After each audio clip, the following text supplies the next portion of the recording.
And I'm not even going to have to modify the sprinkler system for this planting area. This sprinkler head right here, I used to have it adjusted to throw out there and water just at the drip line, so it was really just watering this tree and just a little strip of grass there that's now starting to die because of the shade of the tree.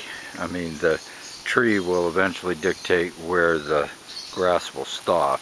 I mean, even if you plant shade-loving grass.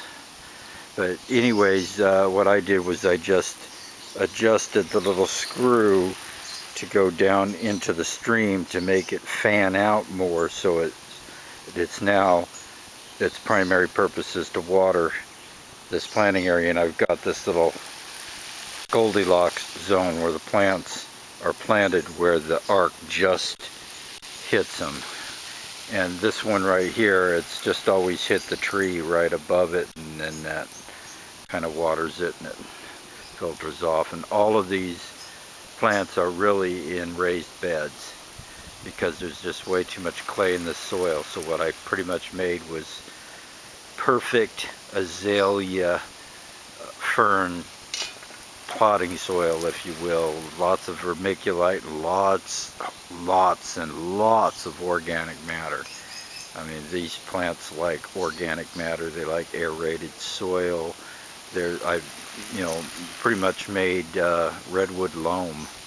It's just really good soil.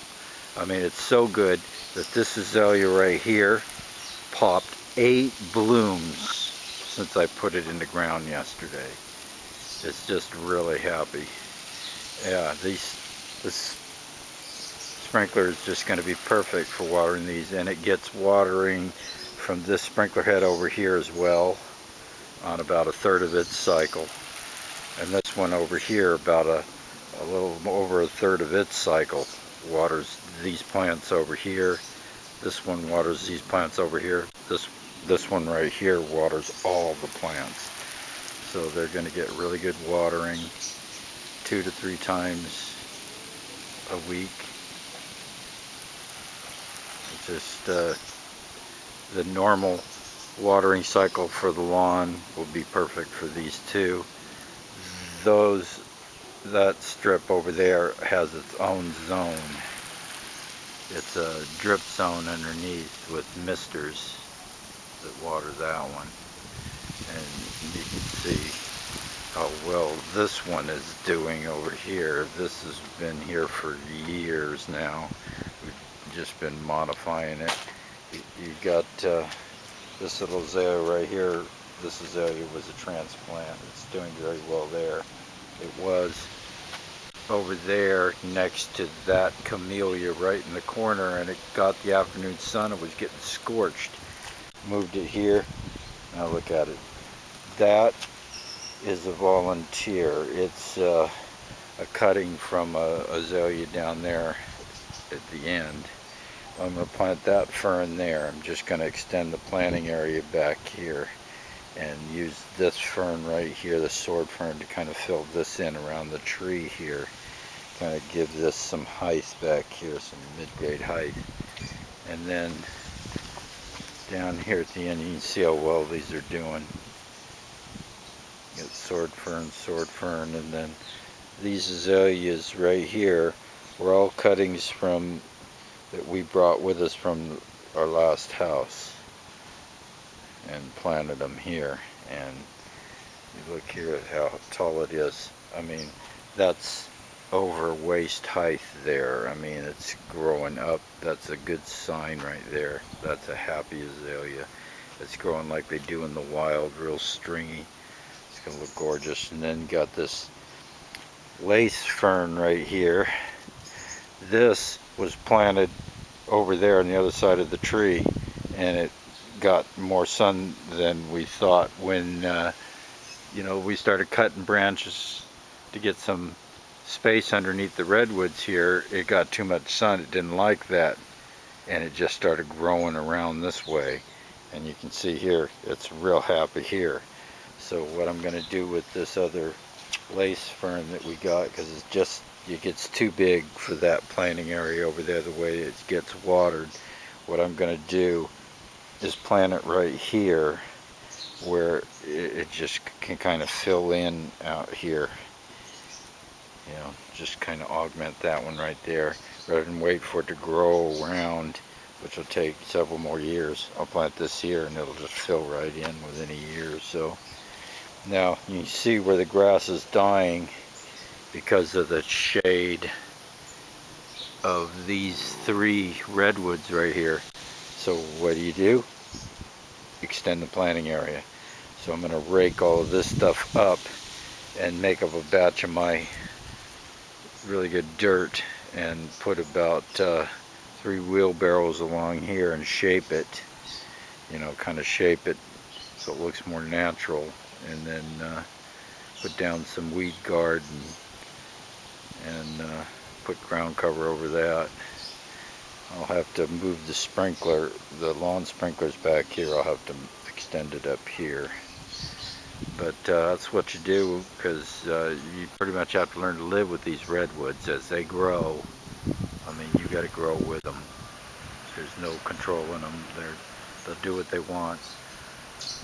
I mean, that tree right there at the base is 8 feet around already, and it's got to be 60 feet high. It's a monster, and that's a coastal redwood right there. It just looks like a perfect Christmas tree. It's kind of pointy at the top, not flat, just kind of whoosh. It's a beautiful tree. It's gorgeous, and that's what it looks like underneath it now. Just a redwood park right over there between that tree and the little tree that's right behind this one. I'm going to string up a nice hammock.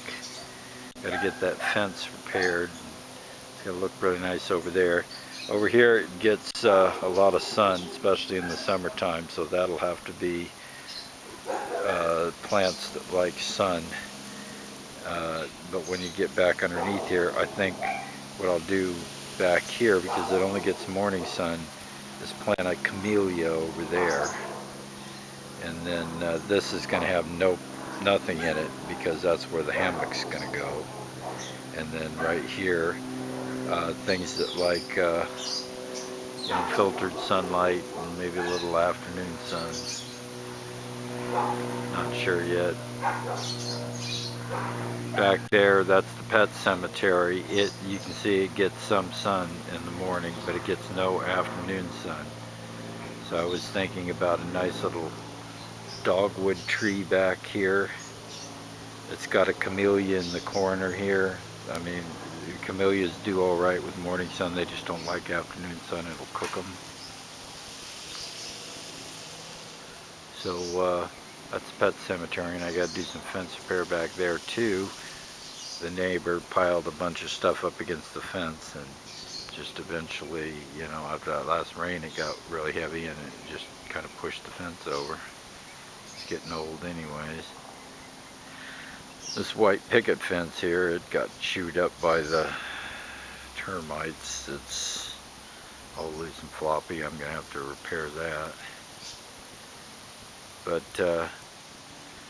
yeah, that's my little redwood forest. You can see how high that azalea has gotten there. And that one right there, this little light green one, that's where that little cutting came from that I showed you. So I think I've thoroughly tested the water system. I'm not supposed to be watering right now anyway. But yeah, it works really good. And I had to water these in. I just planted these 2. And those are going to fill in nicely around that little rock. And I'll have to mix up some dirt and plant him right there. Looks like it gets watered really well there by 3 sprinklers. This one just hits it as it's coming off the tree. This one hits it really good. That's the primary water source for that one.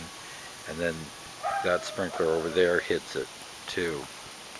so it'll get good water there, and it's back far enough from the canopy that it won't get any afternoon sun, but I'm not going to plant it until this afternoon. I'll check it and see how it will do there.